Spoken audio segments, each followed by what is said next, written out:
I love Emeka Egbuka. Speaking of, I mean, I've been engaged to my fiance for like the last 7 years, but when Emeka Egbuka has entered the picture here, I've had second thoughts. Should I be giving the ring to somebody else here, for God's sake? Emeka Egbuka, any chance he falls to 42 with the Jets? I've seen a few other Field Yates mock drafts where he's getting close. 35, 38, 39. I'm like, ooh, maybe we could get a little froggy. Maybe we could make a trade. So Emeka Egbuka, your thoughts on him? Any chance he's there at 42?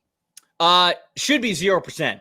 Should be 0%. Now, it seems as though when I go through mock drafts, Egbuka is more of like a late first rounder, early second rounder when I'm doing a lot of these predictive mock drafts. Sure. He's top 20 on my big board. Like I think that we're just, Connor Rogers on our Stock Exchange show, he said this the other day when we were going through our final wide receiver rankings. He's like, it is unfortunate that Egbuka has been Robin to Marvin Harrison Jr. as Batman, and then Jeremiah Smith as Batman. I mean, like, those are two of the best wide receivers that we're going to have as prospects in like the last 10, 15 years, genuinely. And Emeka Egbuka just happened to play behind them.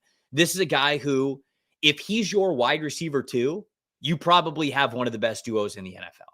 And if he is your wide receiver 1, then I think he is somebody that you could lean on and play at a very high level. I think that I would look at him like, you looked at Chris Olave, like anybody looked at Chris Olave, where I think that he is that caliber of a player, and he has emerged as, when he is healthy, a wide receiver 1 type of a guy that you could build a passing attack around. That's how I feel about Egbuka. They're a little bit different players, but in terms of the overall talent and skill set. So he should not make it to 42. And in fact, if he's even close, like if day 2 of the draft is about to start, if we get through one round and nobody has picked Emeka Egbuka yet, who picks at the top?